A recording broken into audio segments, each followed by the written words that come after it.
Miss হবে না আপনার পছন্দের টিভি শো। দেখুন জি5 অ্যাপে একদম ফ্রি।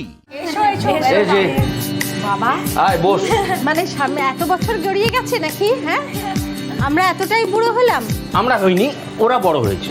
না, ওকে তো আমি এরম দেখেছি, তারপর আর দেখিনি, তারপর এরম দেখেছি। তোমার ছোটবেলাটা একটু বলো যে কিরকম ছিল। আমি ছোটবেলায় বাবার সঙ্গে খুব শুটিং দেখতে যেতাম এবং থিয়েটার দেখতে যেতাম। বাবাও শুটিং করেন, উত্তম জেঠিও শুটিং করেন, চোখের সামনে ভানু বন্দ্যোপাধ্যায় ঘুরছে। শাশ্বত চট্টোপাধ্যায়ের সঙ্গে তোমার বিয়ে হবে, তখন তোমার কি মনে হয়েছিল? প্রথমত আমার ক্রাশ ছিল একটু বেনুদা, মানে ফেলুদা টাইপের, আর তোপসে আমার বন্ধুদের বেশি পছন্দ ছিল। কিন্তু যখন ওর সাথে আলাপ হলো, তো আমি ভাবিনি যে জিনিসটা এই দিকে যাবে। হ্যাঁ, তো আলাপ হয়েছে একটা কমন আমাদের একজন দিদির বাড়িতে। তো তারপর থেকে ওই মানে উদ্যোগ নিয়ে ওনার কাছ থেকে আমার ফোন নাম্বার নিয়ে পরের দিন, তখন তো ল্যান্ডলাইনে ফোন করে, মানে যেন অনেক দিনের পরিচয় এরকম করে আমার মার সাথে ওই ফোনে কথা বলে নিল। আচ্ছা একটু নিয়ে বেরোচ্ছি। বাবা কিন্তু জানতো না, মানে বাবা জানাটা একটা অন্য তবে রকম আমি ব্যাপার। কিন্তু আগে শ্বশুরমশাই পছন্দ করেছি, তারপরে কিন্তু আমি এখানেই হবে বিয়ে। আচ্ছা অপুদা, তুমি অভিনেতা হবে এটা কবে থেকে ভেবেছো? তো একদিন হঠাৎ একটা ঘটনা ঘটলো যে বাবা আমাকে খুব সিরিয়াসলি সকালবেলা ডাকলো। রাজা বসন্ত রায় রোড থেকে বেরিয়ে সোজা দেখলাম বাইপাস তখন সদ্য পাশে একটাই রিসর্ট ছিল। বাবা এসে এইসব রিসর্ট, এখানে তো লোকে প্রেম করতে আসে। হ্যাঁ হ্যাঁ হ্যাঁ। কি হলো তারপর বলে একটি প্যাডেল বোট ছিল, প্যাডেল বোটে উঠলেন। না বাবা আমাকে নিয়ে ওই ঝিলের মাঝখানে কি গলা ধাক্কা দিয়ে ফেলে দেবে, কিছু করি না বলে প্যাডেল করতে করতে মাঝে মাঝে এখানে দাঁড়া। বললাম হ্যাঁ, তুই জীবনে কি করতে চাস একটু বলবি? অভিনয় করবো, তোর খুব সুন্দর প্রফেশন।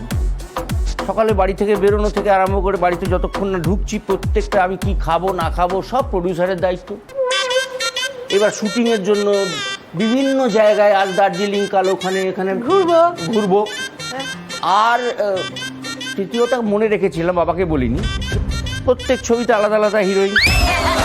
তাতে আমার বাবা বললেন, তুই ভাত রাঁধতে জানিস? আমি অভিনয়ের সঙ্গে ভাতের কি সম্পর্ক? না তোর মা জানে। হ্যাঁ, দিদিমার কাছে শিখেছি।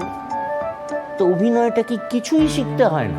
তারপর জোছনদার সঙ্গে কথা বললেন, বললেন যে ছেলেটাকে একটু দেখো।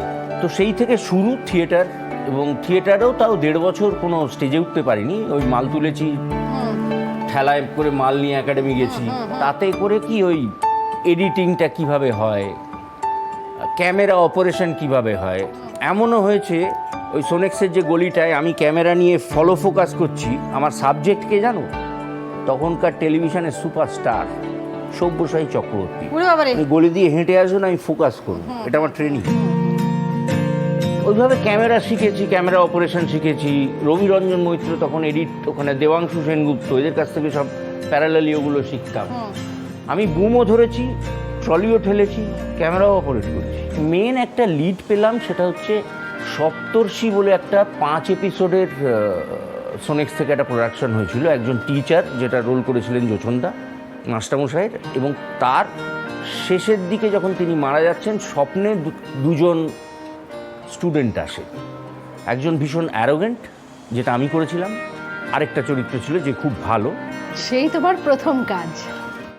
জি5 ডাউনলোড করুন আর সব এপিসোড দেখুন একদম ফ্রি।